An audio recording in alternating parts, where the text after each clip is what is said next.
pukat harimau masih ada nggak sih sebetulnya? Nah itu dia, kalau membicarakan pukat harimau dan nelayan-nelayan, walaupun sudah dilarang gitu untuk di berbagai tempat, tapi ya namanya oknum ada aja mah. Oknum ya, bukan para nelayan ya, oknum ya. Kita tidak bisa bilang oh nelayan gini, iya. Jadi kalau kita sebut nelayan atau kita secara umum kayaknya nggak ini ya, maksudnya tidak adil juga karena biasanya itu oknum, termasuk juga nelayan-nelayan yang misalnya ada yang ngambil kayak penyu misalnya, penyu kan sudah dilindungi gitu atau hiu gitu. Sekali lagi yang melakukan itu oknum.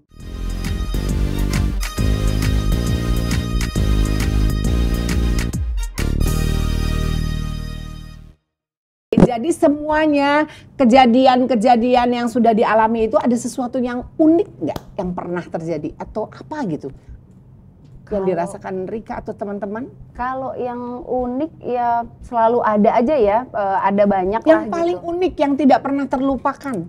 Yang tidak pernah terlupakan saat menyelamatkan alam loh ya.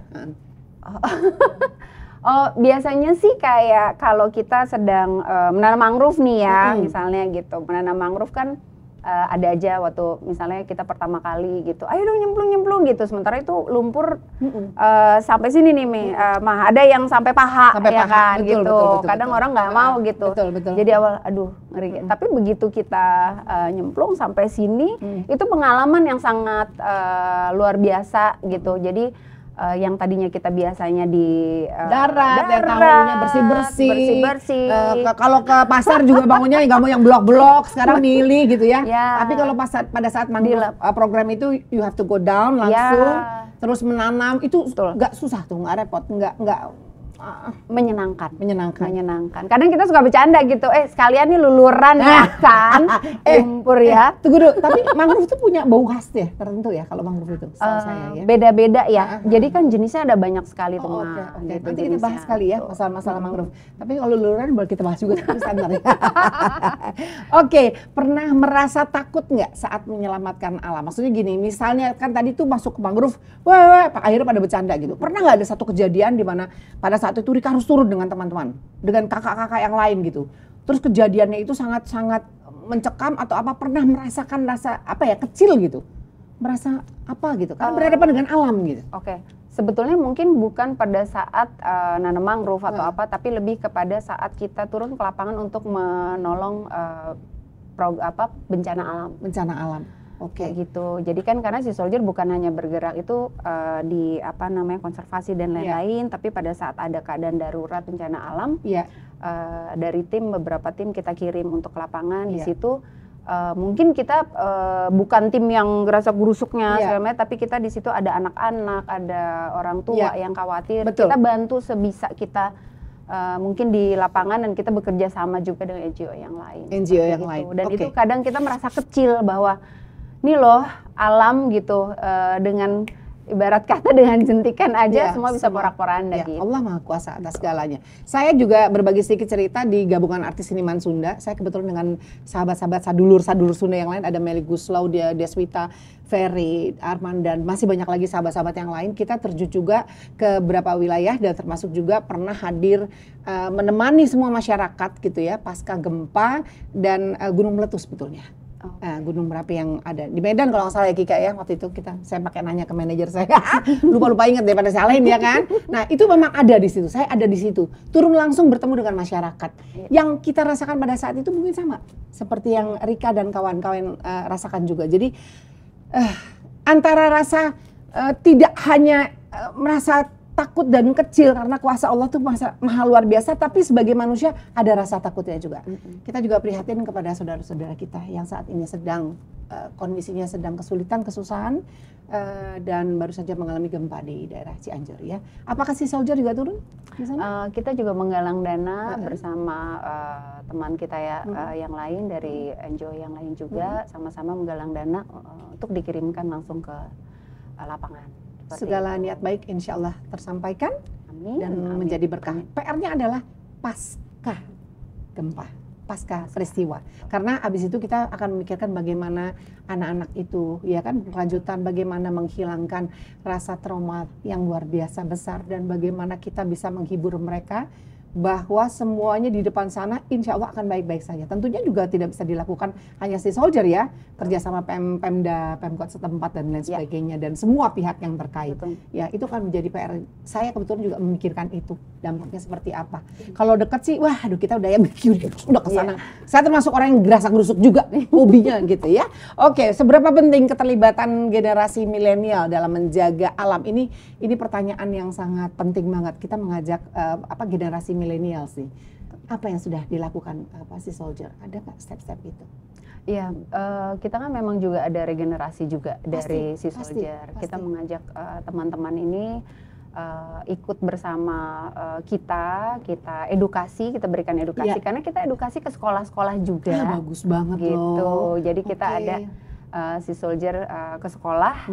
Kita berikan edukasi kepada semua teman-teman, para guru, orang tua, mungkin termasuk murid tuh, termasuk murid juga. Apa tindakan pencegahan bila mana terjadi gempa bumi misalnya gitu kali ya, buang sampah jangan sembarangan gitu. Ya, kita lebih kepada perilaku dari pribadi. Jadi kita ke anak-anak kita bilang self action. Gitu. Self action. Jadi mulai dari diri kamu sendiri.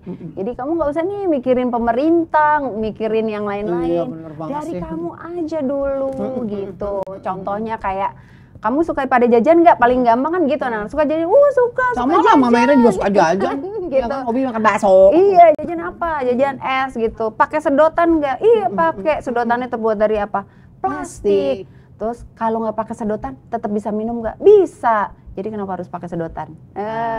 Gitu. Jadi ini ya, sampah sedotan itu termasuk jenis sampah yang paling banyak kita temukan pada saat kita beach clean up atau bersebaran di area pantai. Paling banyak?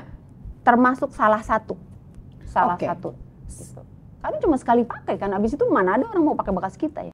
Tunggu dulu. Tadi kan bicara soal plastik. Apa saja daur ulang bisa sampah pasca gempa pernah terjadi gak? Kebayang nggak sama Rika dengan kawan-kawan di Sea Soldier? Oh, itu sampah pasca gempa itu biasanya adalah akhirnya ini mungkin berhubungannya dengan donasi. Donasi itu kan banyak bentuknya. Iya.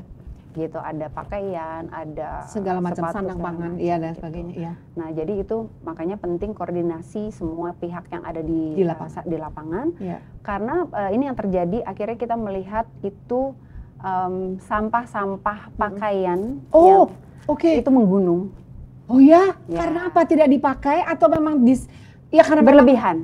Ya, itu dia. Berlebihan. Makanya kenapa pada saat kita mau menyerahkan donasi itu ada listnya. Kita minta list dari tim yang di lapangan, keperluannya mereka apa bikin aja. Checklist apa yang diperlukan, diajukan kepada teman-teman dan disampaikan lagi kepada para donatur. Betul. Dan pada saat kita mengumpulkan misalnya donasi nih, kita perlu pakaian yang masih layak pakai.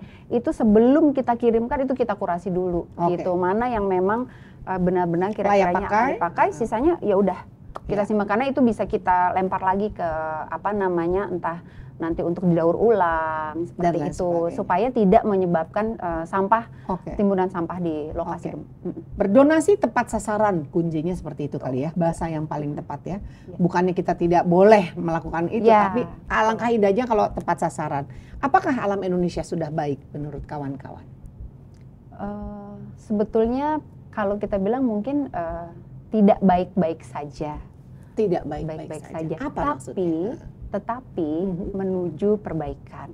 Kenapa? Karena semakin kesini makin banyak orang yang peduli dengan lingkungan. Gitu. Tidak baik-baik saja, tapi kita sedang berupaya untuk memperbaikinya.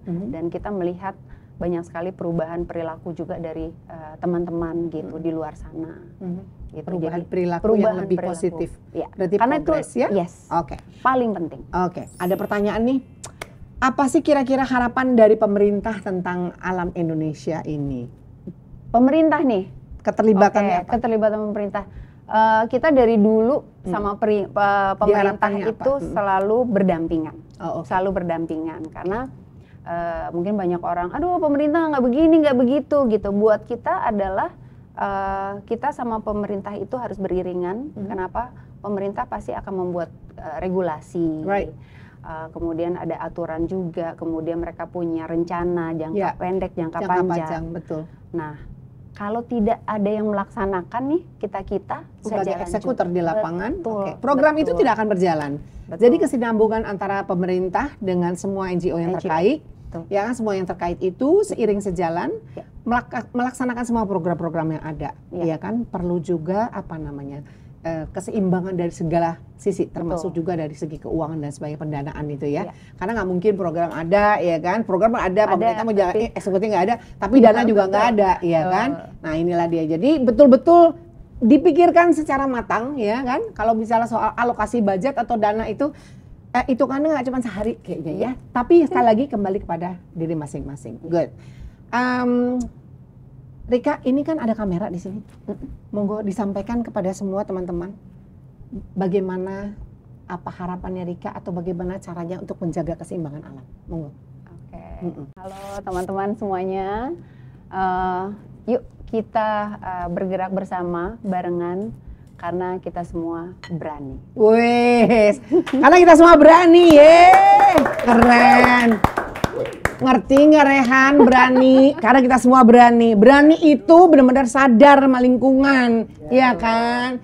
Jangan buang sampah sembarangan, ya kan? Jadi betul-betul dipikirkan dan mengajak semuanya agar full effort, jadi total, ya nggak?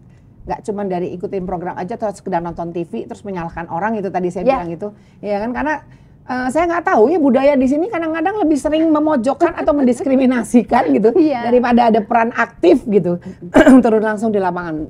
Suara saya udah mulai kesel, mulai serak juga dan kayaknya kita sudah harus selesai dulu. Rika, kita ngobrol panjang lebar lagi. Nanti saya sangat berterima kasih Sea Soldier sudah menjadi bagian dari kesukacitaan kita hari ini. Mudah-mudahan apa yang disampaikan oleh Kak Rika bisa bermanfaat untuk kita semua.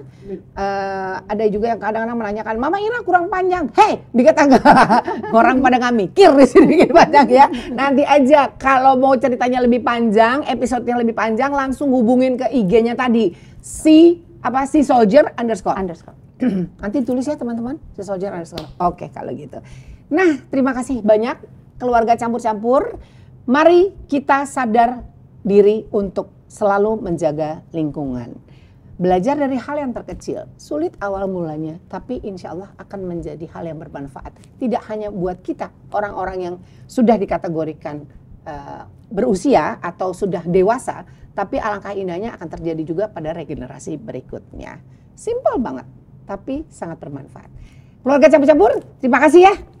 Saya aus. Lapar, juga belum makan nih. Kue kita belum dimakan. Keluarga campur-campur makasih ya. Nanti kalau yang mau ikutan, mau UMKM, ayo yang mau naruh makanan-makanan ya. Mama Ira kan sama bintang tamu hobi banget nih ngunyah di mari. Nanya lagi kemarin Mama Ira makan dulu. Emang harus dimakan ini kuenya. Aduh banyak banget pertanyaan Rik. Mama Ira mau makan dulu. Ini kalau nggak dimakan yang lain ntar. Semua pada ngincer, iya kan? Oke, teman-teman UMKM atau siapa saja yang mau ikutan partisipasi di campur-campur boleh ya. Oke, Mama Ira tunggu, terima kasih. Campur-campur semua ada di sini. Thank you.